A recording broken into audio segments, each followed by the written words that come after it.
तो क्या हाल है आप सभी की। उम्मीद करते हैं सब अच्छे होंगे, बढ़िया होंगे, अपने अपने घर पर मौज काट रहे होंगे। तो देखिए, इजराइल के जो खिलाफ जो सबसे ज़्यादा जो देश सामने आता है वो आता है यहाँ पर ईरान। ईरान यहाँ पर चाहता है कि इजराइल का खात्मा हो जाए, और ठीक इसी तरह से इजराइल भी यहाँ पर ये चाहता है कि ईरान का खात्मा हो जाए। लेकिन अगर देखा जाए तो मुस्लिम देशों में अगर सबसे ज़्यादा पावरफुल कोई सा देश है तो वो नो डाउट पाकिस्तानी है। पाकिस्तानी एक ऐसा मुस्लिम देश है जिसके पास यहाँ पर न्यूक्लियर वेपन्स आ जाते हैं, जिसकी वजह से यहाँ पर उसकी जो डिटरेंस पावर है वो यहाँ पर कहीं ना कहीं बहुत ज़्यादा बड़ी हो जाती है। क्योंकि अगर कोई देश पाकिस्तान के ऊपर हमला करने की कोशिश करेगा तो पाकिस्तान के पास बहुत सारे ऑप्शन है उस देश को यहाँ पर बर्बाद करने के लिए। और हमने रिसेंटली देखा भी था कि किस तरह से ईरान ने यहाँ पर पहले पाकिस्तान में मिसाइल से अटैक किया था, कुछ लोगों को मार दिया, लेकिन फिर बाद में पाकिस्तान चुप नहीं रहा। पाकिस्तान ने भी रिटेलिएट करते हुए ईरान की टेरिटरी में घुसकर मिसाइल मारा था, और यहाँ पर कई सारे लोगों की यहाँ पर जो है ना जान चली गई थी।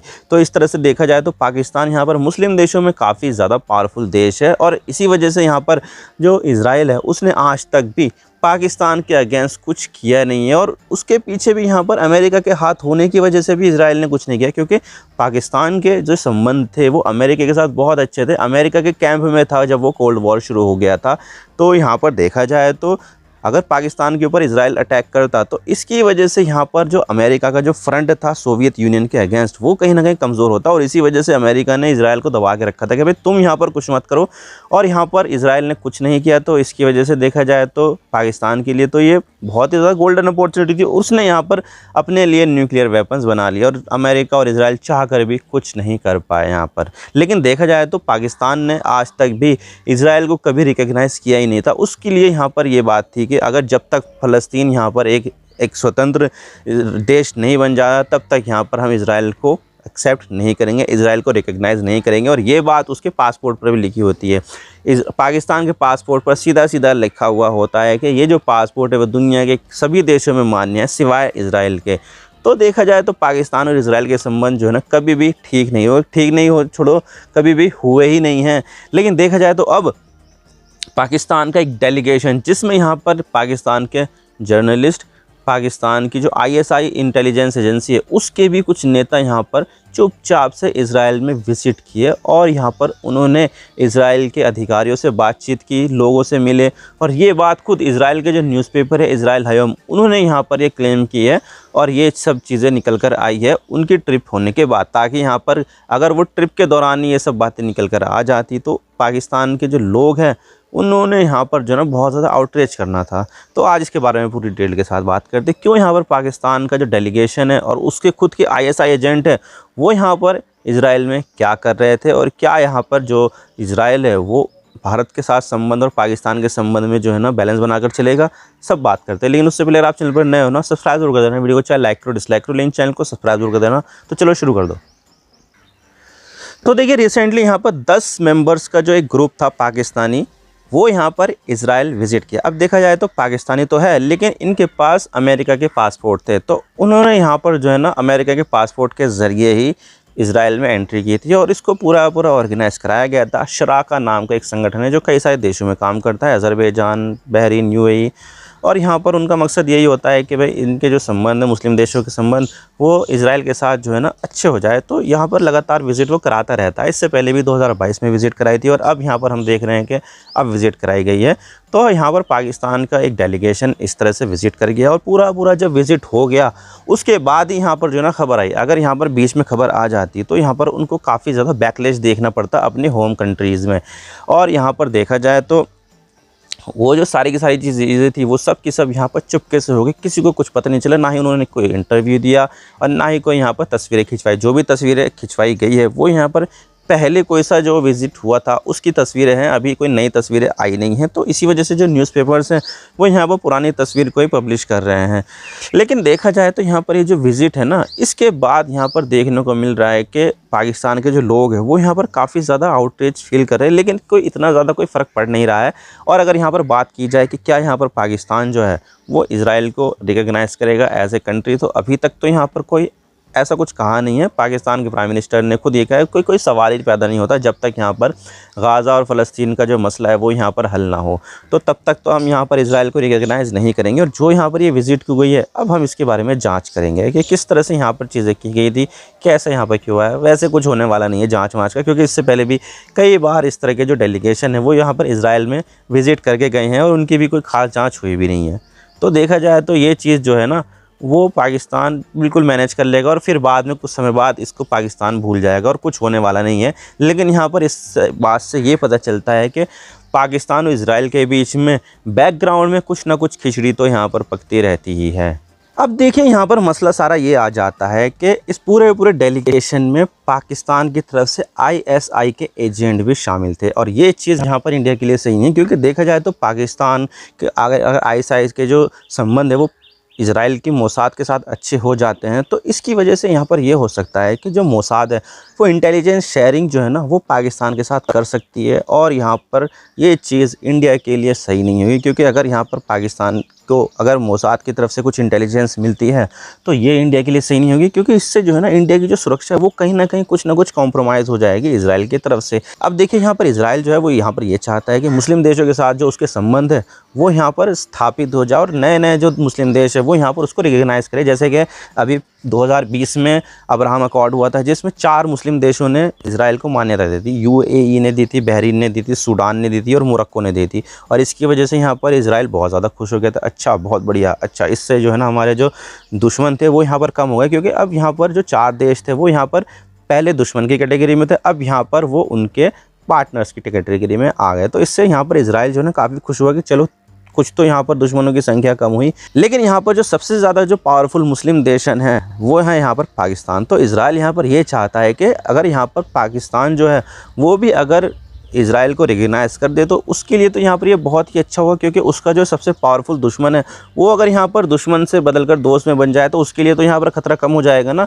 तो इजराइल तो यहाँ पर ये चाहता है कि किसी भी तरीके से यहाँ पर जो मुस्लिम देश है उनके साथ यहाँ पर जो संबंध है वो यहाँ पर नॉर्मल हो जाए, ख़ास तौर से पाकिस्तान और सऊदी अरब।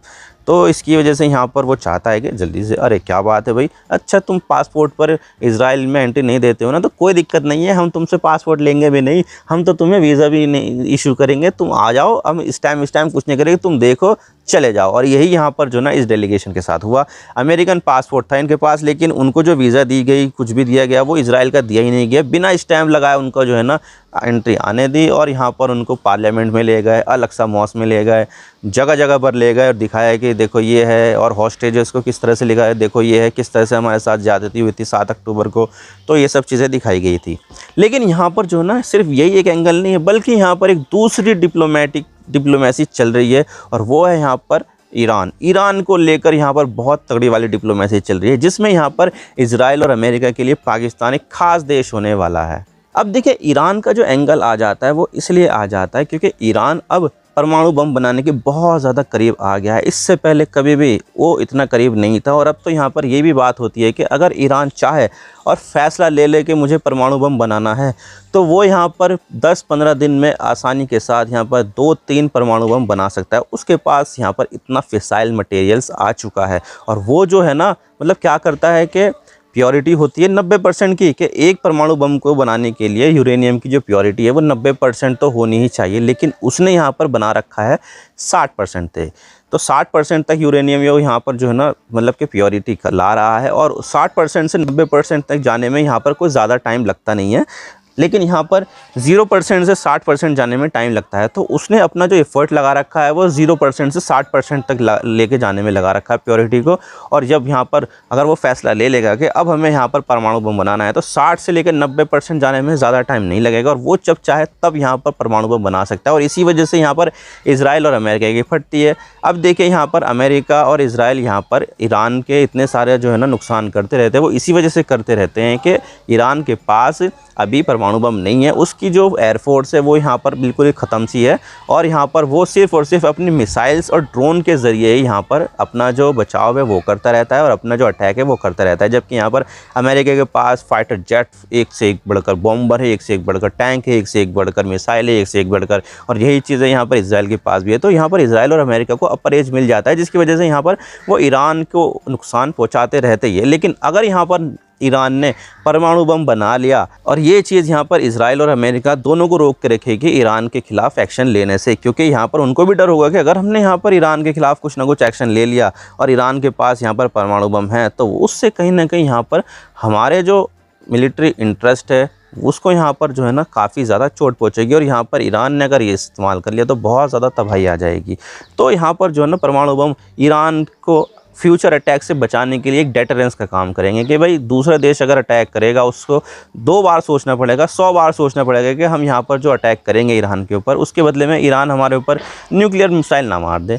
तो यही चीज़ यहाँ पर जो है ना इजराइल को भी खटकती है कि यहाँ पर अगर ईरान के पास न्यूक्लियर वेपन्स आ गए तो हमारे लिए तो ये जो है ना जान की दुश्मन बन जाएंगे। तो इसी चीज़ की वजह से यहाँ पर वो चाहते हैं कि ईरान कभी भी परमाणु बम बना ना ले, और इसी वजह से यहाँ पर जो है ना इजराइल कभी भी जो है अटैक कर सकता है। ये खतरा बना हुआ है ईरान के ऊपर, और यहाँ पर उसका साथ देने के लिए अमेरिका यहाँ पर है, और अमेरिका यहाँ पर मैक्सिमम प्रेशर की नीति अपना रहा है कि यहाँ पर मैक्सिमम प्रेशर की नीति अपनाओ, और यहाँ पर ईरान अगर इसके सामने झुक जाता है तो ठीक है, वरना तो हम यहाँ पर मिलिट्री एक्शन लेने से पीछे नहीं हटेंगे। और ऐसे में यहाँ पर पाकिस्तान एक बहुत ही रिलायबल साथी बन जाता है, क्योंकि जब यहाँ पर अफ़गानिस्तान के ऊपर अटैक किया गया था तो तब यहाँ पर पाकिस्तान ने अमेरिका को अपने मिलिट्री बेसेस यहाँ पर अमेरिका को दिए थे। तो इसकी वजह से यहाँ पर जो है ना उसने बहुत ज़्यादा अटैक कर रखे थे अफ़गानिस्तान में, और यही चीज़ यहाँ पर अमेरिका पाकिस्तान के साथ करना चाहता है। पाकिस्तान के जो मिलिट्री बेस हैं उसका इस्तेमाल करके वो ईरान के ऊपर अटैक करेगा जब भी कभी यहाँ पर उसने अटैक करने का फ़ैसला ले लिया। तो ऐसे में यहाँ पर जो है ना पाकिस्तान, अमेरिका और इजराइल दोनों के लिए काफ़ी ज़्यादा इंपॉर्टेंट है, और ये चीज़ यहाँ पर जो है ना पाकिस्तान को फिर से रिलायबल बना। और अभी रिसेंटली यहाँ पर राष्ट्रपति ट्रंप ने पाकिस्तान की तारीफ़ की थी, क्योंकि यहाँ पर काबुल में एक बम ब्लास्ट हुआ था जब यहाँ पर अमेरिका के सैनिक वापस से यहाँ पर अफ़गानिस्तान को छोड़कर अमेरिका जा रहे थे। तो उसमें यहाँ पर अफ़गानिस्तान के 170 लोगों की मौत हुई थी, और 12 अमेरिकी नागरिक जो है ना वो भी मारे गए थे, और उसमें यहाँ पर एक आदमी का नाम आया था। लेकिन अब यहाँ पर पाकिस्तान ने उसको पकड़कर अमेरिका को सौंप दिया है, जिसकी वजह से यहाँ पर ट्रंप ने पाकिस्तान की तारीफ़ की। तो ये चीज़ जो है ना वो पाकिस्तान के फेवर में जा सकती है कि भाई यहाँ पर जो है ना अगर हम इस तरह से अमेरिका के साथ काम करेंगे, इजराइल के साथ काम करेंगे, तो हमें भी यहाँ पर कुछ ना कुछ फ़ायदा होगा, क्योंकि पाकिस्तान के अंदर जो है ना फाइनेंशियल कंडीशन तो बहुत अच्छी चल नहीं रही है। वो तो यहाँ पर IMF के दम पर जिंदा है, वर्ल्ड बैंक के दम पर जिंदा है। तो वर्ल्ड बैंक और IMF का साथ चाहिए, तो उसको कहीं ना कहीं अमेरिका और इजराइल को कुछ करना होगा। और ये चीज़ यहाँ पर जो है दिखाती है कि अगर यहाँ पर वो इजराइल के साथ अच्छे संबंध रखेगा तो पाकिस्तान के साथ भी अच्छा ही अच्छा होगा। तो ये चीज़ यहाँ पर जो है ना पाकिस्तान के साथ हो रही है। और लेकिन यहाँ पर मसला यही आ जाता है कि इसमें ISI के एजेंट भी जो है ना इस डेलीगेशन में गए थे, जिसकी वजह से यहाँ पर ये हो सकता है कि पाकिस्तान और इजराइल के बीच में इंटेलिजेंस शेयरिंग भी हो जाए, जिसकी वजह से यहाँ पर इंडिया की जो सिक्योरिटी इंटरेस्ट है वो कहीं ना कहीं यहाँ पर हैम्पर हो जाते हैं। आई होप आपको सारी बातें समझ आ गई किस तरह से यहाँ पर जो है पाकिस्तान और इजराइल के बीच में खिचड़ी पक रही है। मैं तो बस इतना ही कहना चाहता हूँ, अगर वीडियो थोड़ा सा भी पसंद आए लाइक ज़रूर कर देना, और चैनल पर नए हो तो चैनल को सब्सक्राइब जरूर कर देना। आपके एक सब्सक्रिप्शन से हमारे कंटेंट बनाने की मोटिवेशन मिलती है। Thank you for watching. I really appreciate your precious time. God bless you all. Now signing off.